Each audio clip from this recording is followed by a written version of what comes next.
Halo, selamat sore pemirsa, langsung dari Gatot Subroto, Jakarta. Anda menyaksikan Berita Satu Utama. Kami sudah merangkai sejumlah informasi utama untuk menemani sore hari Anda. Bersama saya Samari Ginting. Langsung saja kita mulai Berita Satu Utama.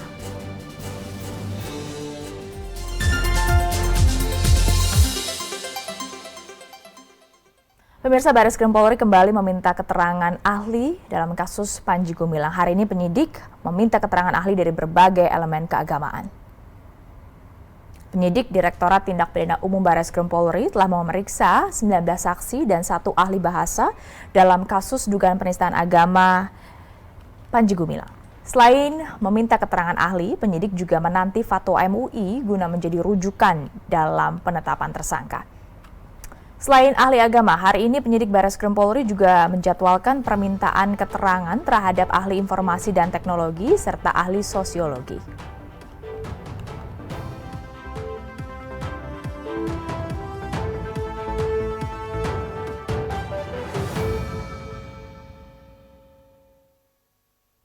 Tidak hanya merumuskan fatwa untuk Panji Gumilang, perwakilan Majelis Ulama Indonesia hari ini juga memberi keterangan sebagai ahli di Bareskrim. Keterangan ahli sedianya akan menjadi pertimbangan penyidik dalam menentukan unsur pidana terhadap Panji Gumilang.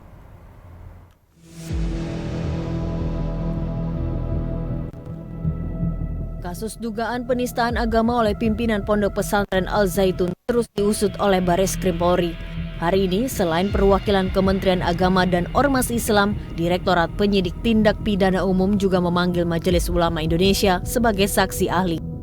Ketua Bidang Fatwa, Sekretaris Komisi Fatwa, hingga pimpinan Bidang Dakwah dan Hukum menjadi saksi ahli kasus Panji Gumilang. Sementara itu, di tengah pemeriksaan 5 tokoh tersebut, Majelis Ulama Indonesia hingga kini masih merumuskan fatwa terkait kasus penistaan agama oleh pimpinan Pondok Pesantren Al-Zaitun Panji Gumilang. Wasekjen Bidang Hukum dan HAM Majelis Ulama Indonesia Ihsan Abdullah menyatakan, fatwa nantinya sebagai bahan pertimbangan polisi mengusut kasus ini. Menghadapi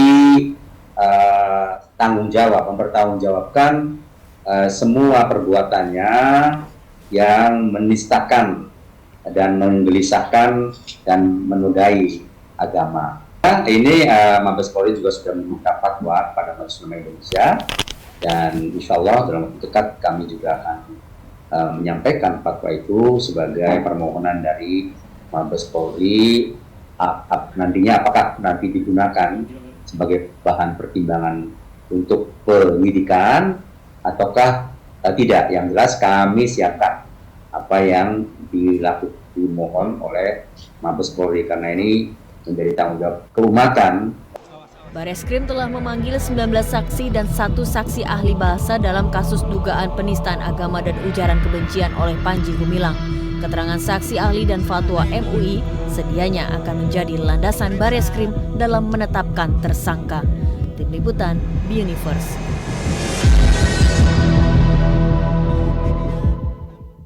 Sementara itu, Kepala Staf Kepresidenan Muldoko meminta agar kasus Ponpes Al-Zaitun tidak dipolitisasi. Muldoko menyayangkan kegaduhan yang kerap terjadi setiap menjelang pemilihan umum. Jangan pesantren dipolitisasi, itu ya nggak boleh. Tapi kalau hak-hak perorangannya karena setiap orang memilih hak politik, ya silakan. Tapi jangan dipolitisasi, karena jadi ribut seperti ini nih. Al-Zaitun itu setiap mau menjelang pemilu selalu ribut melulu aja. Apa sih ini? Begitu loh. Ya. Pak, kata Pak mantan pendiri Al-Zaitun, Imam Supriyanto bilang Pak Muldoko ini membacking polisi, Polda, Polres, hingga Mabes, Pak. Gimana tanggapan? Ya, saya katakan kemarin Pak Imam ini salah minum obat begitu. Kalau enggak udah mulai pikun, ya. Jadi omongannya nggak bisa dipercaya. Karena apa yang diomongkan itu tidak seperti apa yang sesungguhnya. Itu. Jadi jangan aneh-aneh lah. Direktur Eksekutif Jaringan Moderat Indonesia Islah Bahrawi berharap penyidik Bareskrim jeli dalam mempidanakan Panji Gumilang. Aspek akidah dan dugaan penodaan agama sedianya menjadi kunci bagi penyidik.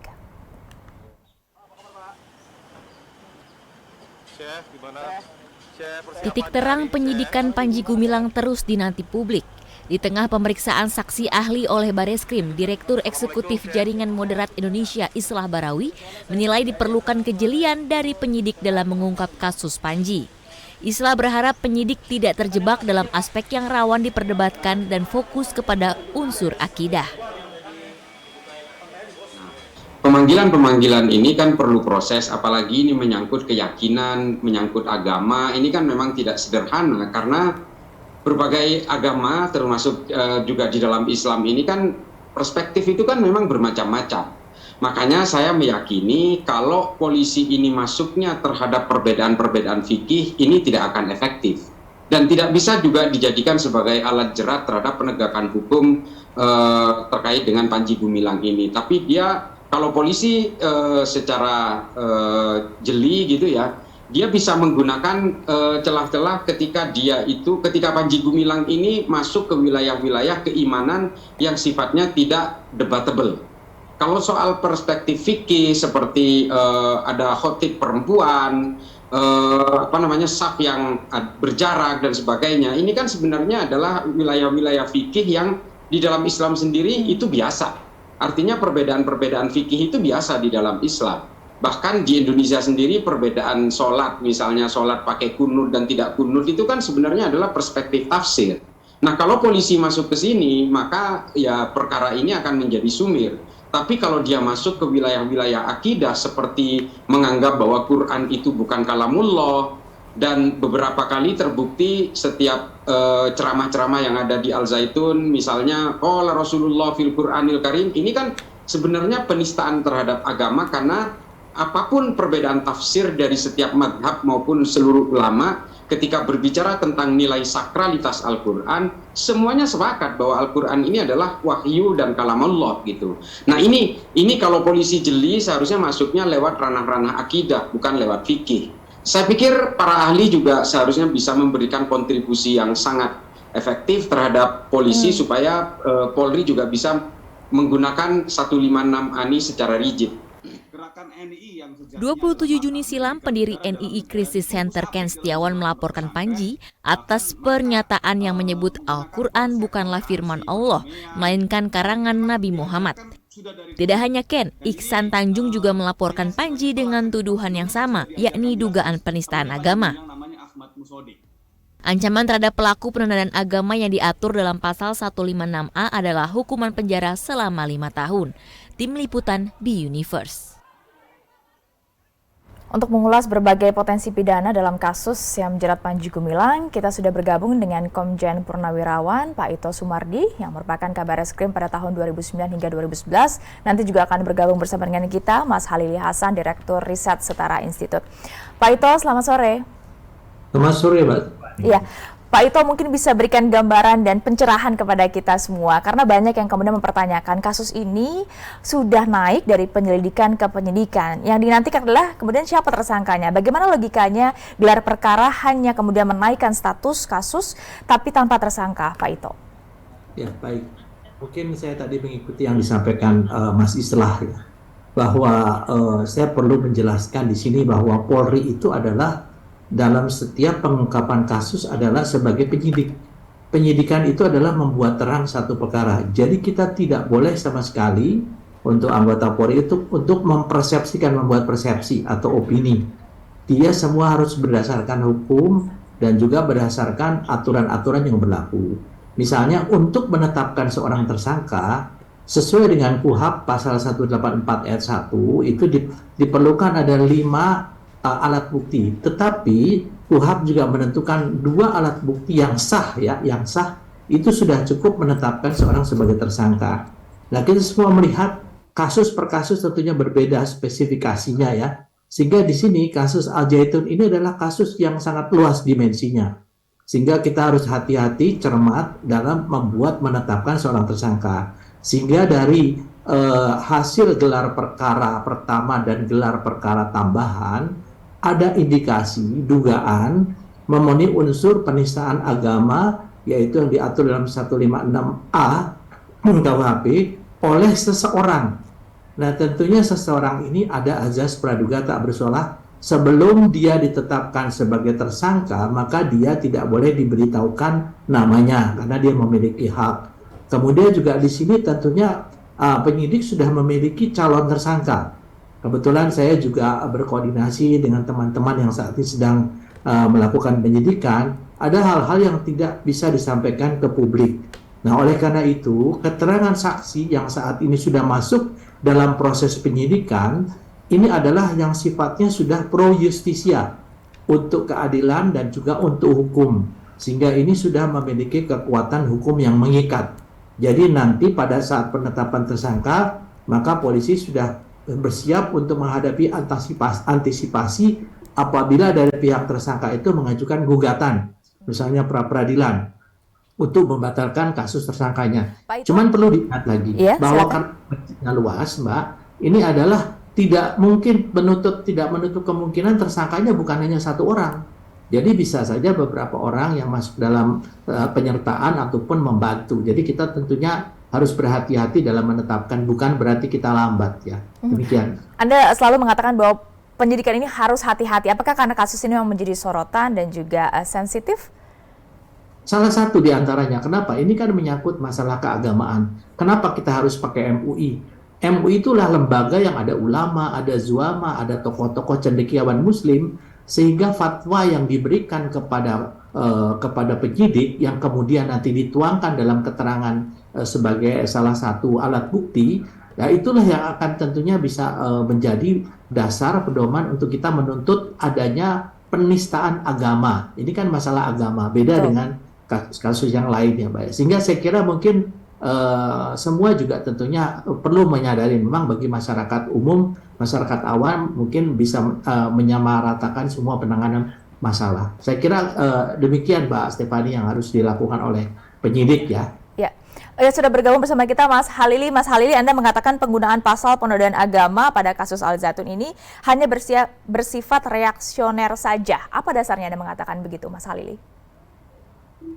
Ya, dasarnya adalah penelitian yang kami lakukan di sejak tahun 1965 sampai 2017 menurut data statistik itu memang pasal penodaan agama itu adalah pasal yang bersifat karet gitu ya, yang tidak digunakan untuk banyak konteks kasus. Jadi dalam rilis yang pernah kami berikan beberapa waktu yang lalu, ya kalau mengacu kepada tren penggunaan pasal ini, memang pasal ini bukan pasal yang strategis untuk memasuki polemik Al Zaitun, kasus Al Zaitun itu secara komprehensif. Dengan menggunakan pasal penodaan agama, memang paling gampang ini untuk kemudian melakukan labeling, melakukan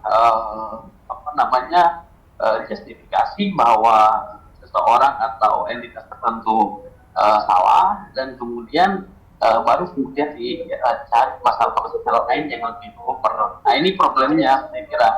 Kalau kita mengacu pada beberapa kasus sebelumnya berkenaan dengan tren penggunaan pasal penodaan agama, memang pasal penodaan agama itu lebih banyak bernuansa politis ya.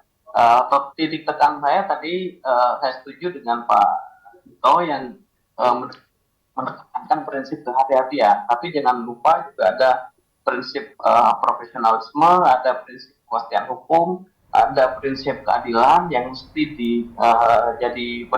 dijadikan pedoman oleh pihak kepolisian, sehingga kasus ini tidak kemudian bias pada tekanan kelompok-kelompok tertentu, baik masyarakat maupun organisasi agama. Dengan adanya penyidikan yang hati-hati saat ini, berarti menurut Anda sudah on the track? Ya, kalau penyidikan yang bersifat hati-hati, saya kira sudah betul tepat lah, saya kira, untuk tidak buru-buru mengatakan bahwa kasus ini adalah kasus penodaan agama. Secara makro, saya mau katakan bahwa sebenarnya reformasi hukum kita, baruan hukum kita itu sudah menyadari bahwa pasal penodaan agama di pasal 156A KUHP itu bukanlah ketentuan yang tepat, saya kira. Karena apa? Karena kalau kita cek KUHP yang baru, pasal penodaan agama sudah tidak ada, sudah tidak disebut di situ penodaan agama, gitu ya. Artinya ada kesadaran kolektif dari penyelenggara negara untuk mengoreksi ya kesalahan di masa-masa lalu soal penerapan pasal penodaan agama. Mas Halil, Sehingga oke, kita menilai bahwa perbedaan keyakinan itu harus dihormati, tapi tentu ada batasnya. Jadi menurut Anda batasnya seperti apa kalau Anda menyebut ini tidak bisa dikategorikan penodaan agama? kalau berkaitan dengan soal interpretasi keagamaan atau doktrin keagamaan, saya kira kembalikan saja ke publik gitu ya, kembalikan ke otoritas-otoritas keagamaan tertentu. Jadi tidak ada pihak polisian itu masuk pada wilayah itu. Itu sudah menjadi kesadaran sesungguhnya dalam politik hukum kita yang baru, di mana KUHP baru itu memang akhirnya menghapus pasal penodaan agama yang dalam penelitian kami di 97 ya, 97 kasus penodaan agama itu sebagian besar memang tidak memberikan kepastian hukum. Dibutuhkan proses misalnya ya tekanan massa. Karena di kasus yang tidak ada tekanan massa biasanya dibebaskan, dan bahkan itu tidak menggunakan mekanisme pro justisia untuk menegakkan kasus yang disebut penodaan agama. Saya kira begitu. Saya mau ke Pak Ito. Pak Ito, ini kan Barreskrim juga sudah meminta keterangan sejumlah ahli, termasuk ahli keagamaan. Juga bahkan nanti katanya menanti fatwa MUI untuk kemudian menjadi pertimbangan dalam investigasi atau penyidikan kasus ini. Sebenarnya bagaimana biasanya prosesnya dalam penyidikan, Pak Ito? Fatwa MUI kemudian bisa menjadi rujukan atau pertimbangan dalam penyidikan? Ya, sekarang kita mungkin perlu memahami dulu MUI itu apa sih? MUI itu kan merupakan satu lembaga swadaya masyarakat ya, yang mewadahi para ulama, zuama dan cendekiawan Islam ya, untuk membimbing, membina, mengayomi umat Islam di Indonesia. Salah satu tugasnya antara lain ya, menentukan kebenaran sebuah aliran dalam agama Islam. Kan kita bicara masalah Islam. Dan hal-hal yang menyangkut perorangan kaitannya dengan lingkungannya. Nah, kemudian lembaga ini mengeluarkan satu fatwa yang berdasarkan daripada kesepakatan para ahli tersebut ya. Tentunya ini adalah kesepakatan ini adalah merupakan hasil daripada pemikiran para ahli agama yang akan dijadikan oleh penyidik Polri sebagai dasar menentukan sebagai salah satu keterangan ahli dari lembaga. Karena ada keterangan ahli juga dari Kementerian Agama misalnya, itu perorangan ya. Dan tadi mungkin menarik yang disampaikan Mas Hariri bahwa kita bukan hati-hati saja Mbak Stefani, tapi kita harus cermat. Karena ini menyangkut masalah kepastian hukum, masalah keadilan, dan juga masalah kemanfaatan. Sehingga di sini dari hasil gelar perkara yang kedua ternyata ada indikasi dugaan terkait dengan tindak pidana lain seperti tindak pidana yang menyangkut Undang-Undang ITE, kemudian penyebaran berita bohong ya yang membuat keonaran, dan juga ada lagi ditemukan dari hasil keterangan beberapa saksi yang belum dimintakan keterangan bahwa ada dugaan terjadinya tindak pidana penipuan, penggelapan, pemerasan yang nanti ini akan menjadi predikat crime daripada TPPU. Sehingga saya melihat dari kejahatan ini dimensinya sangat luas. Jadi tidak mungkin kita bisa dalam sesegera waktu istilahnya penyidik memenuhi ekspektasi masyarakat untuk menetapkan tersangka. Nanti tentunya ini akan berbahaya bagi penyidik. Karena tapi investigasinya akan paralel berarti ya Pak Ito ya, dengan berbagai dugaan yang sama-sama menyangkut Panji Gumilang. Saya jamin, karena saya kan juga tentunya sudah berkonsultasi dengan teman-teman di Barreskrim, kebetulan kan saya kenal semua, dan banyak hal-hal yang mungkin belum waktunya untuk disampaikan ke publik, tetapi saya melihat mereka sangat profesional, dan mereka membentuk tim-tim ya Mbak ya, bukan hanya masalah penistaan atau penodaan agama, itu merupakan dalil yang atau satu kasus yang dilaporkan oleh 2 orang ya, yang kemudian sekarang sedang dilakukan uji lapor daripada video-video maupun juga dari beberapa screenshot ya. Nah itu nanti akan masuk dalam pro justisia menjadi salah satu alat bukti. Nah tentunya yang tindak pidana lain ini kita tunggu saja, karena ini jujur saja kasus ini sangat dimensinya sangat luas Mbak Stefania. Iya, dimensinya sangat luas, berbagai dugaan kemudian tertuju kepada Panji Gumilang. Mas Halili, Anda melihat bahwa memang jalur hukum yang harus ditempuh, Anda sebelumnya mengatakan bukan jalur hukum tapi jalur akademis? Ya, mesti jalur hukum yang harus ditempuh itu. kalau jalur hukum saya setuju Pak Ito, ada prinsip kehati-hatian, ada prinsip kecermatan, ada prinsip kepastian hukum ya. Kalau kita kemudian mendekati kasus ini dengan cara mengapeli orang, lalu mengkriminalisasi, lalu ya membuat atau apapun, lalu ada wacana misalnya dari pemerintah provinsi Jawa Barat untuk membekukan dan kita kritik serius ya soal itu jalur-jalur itu jalur politik, bukan jalur hukum. Tapi yang udah ada sekarang kan berdasarkan ya, dugaan, kemudian betul-betul diselidiki secara hati-hati, tadi disebut Pak Ito juga. misal gini, kalau kita mau mendengar keterangan ahli ya jangan hanya MUI. MUI itu ya produk yang disampaikan itu fatwa MUI, tapi kan fatwa MUI juga tidak mengikat.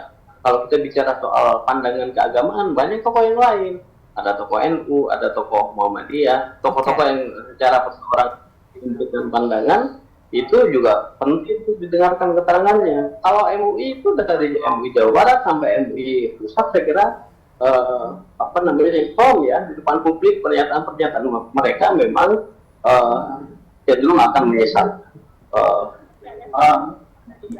Jadi itu problematik bagi publik. Saya kira yang paling pokok adalah penegakan hukum itu betul-betul harus profesional, bukan karena tekanan dua kelompok tertentu. Jadi pihak aparat kepolisian dalam konteks ini memang hati-hati untuk tidak tergelincir dari jalur penegakan hukum ke jalur politik untuk melakukan kriminalisasi pada Panji Gumilang. Saya kira begitu.